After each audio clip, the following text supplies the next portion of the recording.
History Secrets.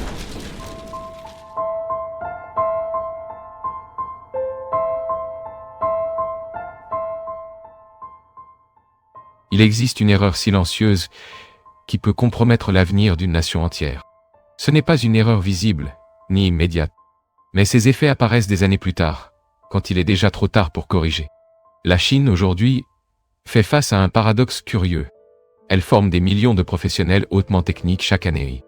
Comptables, ingénieurs, programmeurs, il y en a en abondance. Mais il manque quelque chose de bien plus difficile à construire. Il manque des penseurs créatifs, il manque des leaders, il manque des personnes capables d'innover. Et cela soulève une question inévitable. Comment un système éducatif aussi efficace peut-il en même temps générer une limitation aussi profonde? La réponse ne se trouve peut-être pas à l'université. En réalité, elle se trouve bien avant. Bien avant. Lorsque nous regardons des pays comme la Finlande, nous trouvons une approche complètement différente. Une logique qui semble simple, mais qui porte des implications profondes. En Finlande, l'éducation ne commence pas quand l'enfant entre à l'école. Elle commence pratiquement à la naissance. Vers l'âge de 8 mois, n'importe quel enfant peut être inscrit dans un système public de crèche. Universel. Et encadré par des professionnels hautement qualifiés. Peu importe si la famille est riche ou pauvre. Tous les enfants ont accès au même point de départ. Cette décision, apparemment simple, révèle une mentalité. Une priorité. L'idée que le véritable investissement ne se trouve pas à la fin de la formation, mais au début de la vie. Et ce n'est pas seulement un choix politique. C'est un choix fondé sur des preuves. De nombreuses études montrent que les années les plus formatrices d'un être humain se situent entre 1 et 6 ans. C'est durant cette période que le cerveau établit une grande partie des connexions neuronales fondamentales. Les connexions qui influencent l'apprentissage, le comportement, la créativité et même la capacité émotionnelle. Autrement dit, ce qui se passe dans cette phase initiale façonne, de manière silencieuse, l'avenir entier d'un individu. Maintenant, comparez cela avec la réalité chinoise. Si la famille dispose de ressources, l'enfant peut fréquenter une crèche privée de haute qualité. Mais si ce n'est pas le cas, il reste à la maison, sans la même stimulation, sans le même environnement structuré. Cette différence initiale, petite à première vue, commence à s'élargir avec le temps. Et des années plus tard, lorsque ces jeunes arrivent sur le marché du travail, le système tente de corriger quelque chose qui aurait dû être construit dès le départ. Les entreprises chinoises font aujourd'hui face à un défi constant. Les jeunes diplômés arrivent avec des diplômes, mais sans les compétences nécessaires pour travailler efficacement. Et cela oblige les employeurs à faire quelque chose d'inhabituel. Ils doivent investir entre 2 et 4 ans pour requalifier ces professionnels. Former, ajuster, reconstruire des compétences de base. C'est un coût énorme. Mais, en pratique, il n'existe pas d'alternative. L'économie doit continuer à fonctionner. Maintenant, une question inévitable se pose. Et si une partie de cet investissement était faite plus tôt? Et si, au lieu de corriger des adultes, le système formait mieux les enfants dès le début? Cette hypothèse révèle quelque chose d'encore plus profond. Il ne s'agit pas seulement de ressources. Il s'agit d'état d'esprit. En Finlande, la question centrale est claire. Comment garantir que tous les enfants aient de réelles conditions de réussite? En Chine, en revanche, la logique tend à être différente. L'accent est souvent mis sur la réussite individuelle, sur ceux qui ont déjà accès, sur ceux qui sont déjà en avance. Et cela crée un système qui amplifie les inégalités au lieu de les réduire. Mais il y a un élément encore plus subtil dans cette équation. Un facteur qui apparaît rarement dans les débats techniques sur l'éducation. Et pourtant, il peut être décisif. L'empathie. En Finlande, l'empathie n'est pas traitée comme quelque chose d'abstrait. Elle est enseignée. De manière directe. Intentionnelle. Dès le plus jeune âge. Les enfants apprennent ce que signifie se mettre à la place de l'autre. Ils apprennent à reconnaître les émotions. Ils apprennent à considérer des perspectives différentes des leurs. Et cela façonne non seulement des individus, cela façonne des sociétés entières. Parce qu'une société forte ne dépend pas seulement des connaissances techniques. Elle dépend des connexions humaines, de la confiance, de la coopération, de la compréhension mutuelle. Sans cela, quelque chose commence à se détériorer. Et c'est peut-être l'un des points les plus critiques lorsque l'on observe la Chine contemporaine. Il existe un lien émotionnel fort au sein des cercles proches. Famille, amis, réseau personnel. Mais en dehors de ces cercles, l'empathie devient limitée. Et cela entraîne des conséquences sociales, culturelles et même économiques. Parce que sans empathie, la capacité de comprendre l'autre diminue. Et lorsque cela se produit, des frictions apparaissent, des conflits, des malentendus, des distances. Dans un monde de plus en plus globalisé, cela devient un problème stratégique. Il ne s'agit pas seulement d'éducation interne. Il s'agit de la capacité d'interagir avec le monde, de collaborer avec d'autres cultures, de diriger dans des environnements divers, d'interpréter des réalités différentes. Et cela nous conduit à une réflexion plus large. Peut-être que le véritable défi n'est pas de former davantage de professionnels, mais de former des êtres humains plus complets, plus conscients, plus connectés, plus capables de comprendre l'autre. Parce qu'au final, l'innovation ne naît pas seulement de l'intelligence. Elle naît de la capacité à voir au-delà de soi-même. Et cela commence bien avant l'université, bien avant le marché du travail. Cela commence dans les premières années de la vie. Peut-être est-ce précisément là que tout se décide. Il existe une tendance courante lorsque l'on parle d'éducation. Se concentrer sur le contenu. Se concentrer sur la performance. Se concentrer sur des résultats mesurables. Mais il existe une couche plus profonde qui entre rarement dans ces indicateurs. La manière dont une société apprend à ses individus à percevoir l'autre. Et cela change tout. En Finlande, l'empathie n'est pas un concept périphérique. Elle est une partie structurante du système éducatif. Les enfants n'apprennent pas seulement les mathématiques ou le langage. Ils apprennent à interpréter les émotions. Ils apprennent à reconnaître l'impact de leurs actions sur les autres. Ils apprennent à écouter. Et surtout, ils apprennent que le monde ne tourne pas uniquement autour d'eux. Cette formation silencieuse crée quelque chose de puissant. Les individus capables de véritable collaboration. Et la collaboration, lorsqu'elle est bien structurée, se transforme en innovation. Parce qu'innover, ce n'est pas seulement créer quelque chose de nouveau. C'est comprendre les problèmes sous de multiples perspectives. C'est anticiper les besoins. C'est connecter des idées apparemment éloignées. Et cela exige de l'empathie. Sans elle, la pensée devient limitée. Technique, mais non créative. Fonctionnelle, mais non transformative. Maintenant, observez le contraste. En Chine, historiquement, l'empathie n'a jamais été une priorité éducative. Et ce n'est pas un détail insignifiant. C'est une absence structurelle, si profonde que, dans de nombreux contextes, il n'existe même pas une compréhension claire du concept. Cela ne signifie pas une absence de sentiment. Il y a de l'affection. Il y a du soin. Mais ils sont concentrés dans des cercles fermés. Famille. Relations proches. Réseaux personnels. En dehors de ces cercles, quelque chose change. La connexion émotionnelle s'affaiblit. Et lorsque cela se produit, la société commence à fonctionner de manière fragmentée. Il existe une histoire qui illustre cela de manière troublante.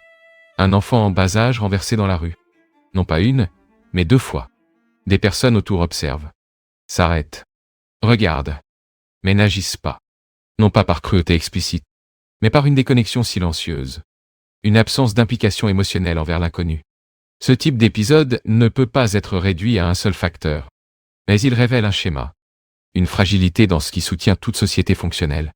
Les liens invisibles. La confiance fondamentale entre des personnes qui ne se connaissent pas. Sans ces liens, des conséquences apparaissent. Méfiance. Isolement. Difficultés de coopération. Et, à une échelle plus large, des difficultés d'intégration avec le monde. Parce que nous vivons aujourd'hui dans une réalité inévitablement globale. Les entreprises opèrent dans plusieurs pays. Les équipes sont multiculturelles. Les décisions traversent les frontières. Dans ce contexte, l'empathie cesse d'être une vertu. Elle devient une compétence stratégique. La capacité de comprendre comment l'autre pense, comment l'autre ressent, comment l'autre réagit. Sans cela, des erreurs apparaissent. Les négociations échouent. Les partenariats se brisent. Les conflits augmentent. Et c'est peut-être pour cela que la Chine, malgré sa puissance économique, rencontre encore des difficultés dans cet aspect. Pour de nombreux pays, elle continue d'être perçue comme une égale boîte noire, difficile à interpréter, difficile à prévoir, difficile à comprendre. Et cette perception ne vient pas seulement de facteurs politiques. Elle a aussi des racines culturelles et éducatives. Si une société n'entraîne pas ses individus à comprendre l'autre, elle aura également du mal à être comprise. Et cela crée un cycle. Moins de compréhension, plus de distance. Plus de distance, plus de méfiance. Rompre ce cycle exige quelque chose de fondamental. Une nouvelle génération. Une génération préparée non seulement techniquement, mais émotionnellement. Capable de naviguer entre les cultures. Capable d'interpréter les nuances. Capable de construire des ponts. Et cela nous ramène au point initial. L'éducation. non pas comme un système de transmission de connaissances, mais comme un système de formation humaine.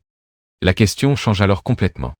Ce n'est plus comment former de meilleurs professionnels, mais plutôt comment former des personnes capables de vivre dans un monde interconnecté. La réponse n'est peut-être pas simple, mais certains chemins sont déjà clairs. Investir tôt. Réduire les inégalités dès le départ. Valoriser les compétences humaines. Et surtout, reconnaître que l'intelligence sans empathie a des limites.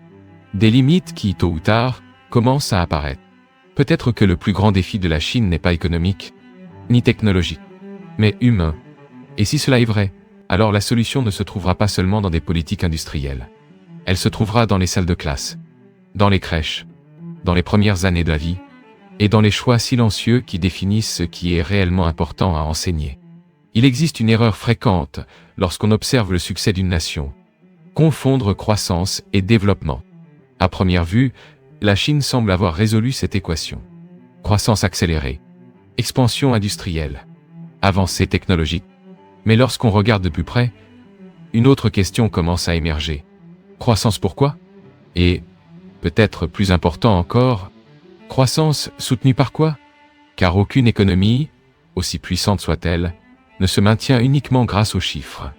Elle se maintient grâce aux personnes, à la qualité des décisions, à la capacité d'adaptation, à la capacité d'anticiper les changements.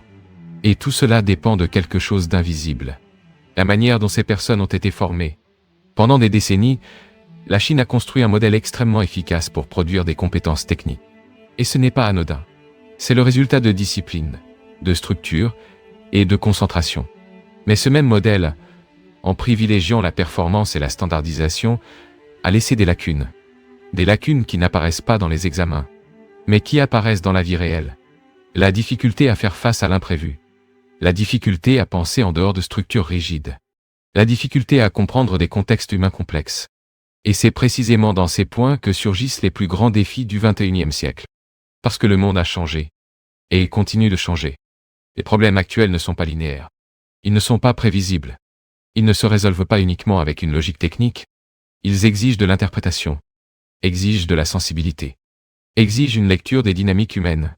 Et cela nous amène à une constatation importante. L'éducation ne concerne pas seulement ce que vous savez. Elle concerne la manière dont vous pensez. Et surtout, la manière dont vous percevez le monde autour de vous. En Finlande, cette perception est cultivée dès le plus jeune âge. Le système ne cherche pas seulement à former des élèves efficaces. Il cherche à former des individus équilibrés, capables d'apprendre, mais aussi de questionner, capables de rivaliser, mais aussi de collaborer, capables de penser, mais aussi de ressentir. Et cette combinaison génère quelque chose de rare. Autonomie avec conscience, créativité avec responsabilité, innovation avec sens. Maintenant, si nous regardons à nouveau la Chine, nous voyons un contraste. Il y a de la capacité technique, il y a de l'effort, il y a de l'ambition. Mais il existe encore une difficulté structurelle à intégrer ces dimensions humaines. Et cela crée un type spécifique de limitation. Une limitation qui n'empêche pas la croissance, mais qui peut freiner l'évolution. Parce que croître, c'est étendre ce qui existe déjà. Mais évoluer, c'est transformer la manière de penser. Et cette transformation exige quelque chose qui ne peut pas être imposé. Elle doit être construite, progressivement, depuis le début. Dans les premiers stimuli, dans les premières interactions, dans les premières expériences sociales. Lorsqu'un enfant apprend à partager, il apprend plus qu'un simple comportement. Il apprend une structure sociale. Lorsqu'il apprend à écouter, il développe quelque chose qu'aucun livre ne peut pleinement enseigner. Lorsqu'il apprend à se mettre à la place de l'autre, il construit la base de tout ce qui viendra ensuite. Et c'est peut-être précisément cela qui définit la différence entre les systèmes éducatifs. Pas seulement ce qu'ils enseignent, mais ce qu'ils privilégient. Car chaque choix éducatif est, au fond, une déclaration de valeurs. Et les valeurs façonnent les sociétés. Si l'accent est mis uniquement sur la performance, vous obtiendrez de l'efficacité. Mais vous risquez de perdre en profondeur. Si l'accent inclut le développement humain, vous pouvez construire quelque chose de plus durable, plus résilient, plus adaptable. Et cela devient encore plus pertinent lorsque nous pensons à l'avenir. Un avenir où l'intelligence artificielle, l'automatisation et la technologie avancée redéfiniront le rôle de l'être humain. Dans ce scénario, les compétences techniques peuvent devenir rapidement remplaçables. Mais les compétences humaines, elles deviennent encore plus précieuses. Empathie, créativité, pensée critique, capacité d'adaptation. Ce seront les véritables avantages compétitifs. Et elles ne peuvent pas être développées du jour au lendemain. Elles exigent du temps, exigent un environnement, exigent de l'intention. Peut-être alors que la véritable erreur ne réside pas dans l'investissement dans les universités, mais dans le fait de croire que le problème commence là. Parce que lorsqu'un système tente de corriger des adultes, il travaille déjà avec des structures consolidées, beaucoup plus difficiles à transformer. Mais lorsqu'il investit à la base, il façonne ce qui est encore en formation. Et cela change tout. La Chine a encore du temps. Elle a encore des ressources. Elle a encore des capacités. Mais la direction de cet investissement sera décisive. Car au final, la question n'est pas seulement éducative. Elle est civilisationnelle. Quel type de société est en train d'être construit? Une société hautement efficace? Ou une société profondément humaine? Peut-être que le point le plus important dans tout cela est de comprendre que nous observons deux modèles. Pas seulement deux systèmes éducatifs, mais deux façons de percevoir l'être humain. D'un côté, un modèle qui privilégie la performance, qui valorise le résultat, qui mesure le succès à partir de l'efficacité et de la production. Ce modèle fonctionne. Il génère de la croissance. Il crée des structures solides. Il soutient des économies entières. Mais il a une limite, parce qu'il repose sur une supposition silencieuse, que la connaissance technique, à elle seule, est suffisante. De l'autre côté, il existe un modèle qui élargit cette vision, qui comprend que la connaissance n'est qu'une partie de l'équation, et que le développement humain doit inclure autre chose, quelque chose de moins mesurable, mais profondément déterminant, la capacité de se relier, la capacité de comprendre, la capacité de percevoir l'autre comme faisant partie du même système. Et cela change complètement le résultat final, parce qu'une société n'est pas seulement un ensemble d'individus productifs. Elle est un réseau d'interactions, une structure vivante, où chaque décision individuelle affecte l'ensemble. Sans empathie, ce réseau se fragilise. Sans compréhension, il se fragmente. Sans connexion, il perd sa cohésion. Et lorsque cela se produit, des problèmes apparaissent que la technologie seule ne peut pas résoudre. Des problèmes sociaux, des problèmes culturels, des problèmes de confiance. Et ces problèmes, contrairement aux problèmes techniques, n'ont pas de solution rapide. Ils exigent une reconstruction. Ils exigent du temps. Ils exigent un changement à la base. C'est peut-être pour cela que la Finlande a fait un choix si spécifique. Investir dès le début. Non pas parce que c'est plus facile, mais parce que c'est plus efficace.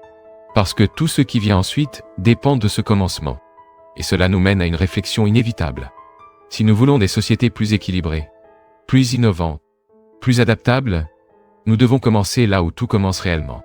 Dans la formation initiale, dans les premiers liens, dans les premières expériences, dans les premiers apprentissages invisibles. Car c'est là que se définit quelque chose d'essentiel. La manière dont un individu va percevoir le monde. Et, par conséquent, la manière dont il va agir en son sein. La Chine, avec toute sa puissance et sa complexité, se trouve face à un choix. Continuer à affiner un modèle qui a déjà prouvé son efficacité. Ou élargir ce modèle pour inclure ce qui lui manque encore. Le développement humain dans sa totalité. Non pas comme un complément, mais comme une partie centrale de la stratégie. Parce qu'à long terme, la différence entre croître et évoluer peut se situer précisément là, dans ce qui n'apparaît pas dans les classements, dans ce qui ne peut pas être mesuré facilement, mais qui soutient tout ce qui compte réellement. Et peut-être que c'est la question la plus importante de toutes. Qu'est-ce que nous formons réellement lorsque nous éduquons une génération? Des professionnels? Ou des êtres humains complets? Ce n'était qu'une des nombreuses énigmes qui ont traversé les siècles. À travers le monde, il existe des villes perdues, des manuscrits indéchiffrables et des événements historiques qui défient encore notre compréhension. Certains de ces mystères commencent à être révélés. D'autres restent totalement inexpliqués. Et dans le prochain documentaire, nous explorerons l'une de ces énigmes qui continuent d'intriguer les historiens aujourd'hui. Car lorsqu'il s'agit de l'histoire de l'humanité, il existe toujours un nouveau secret à découvrir. History Secret. Car certains secrets de l'histoire attendent encore d'être révélés.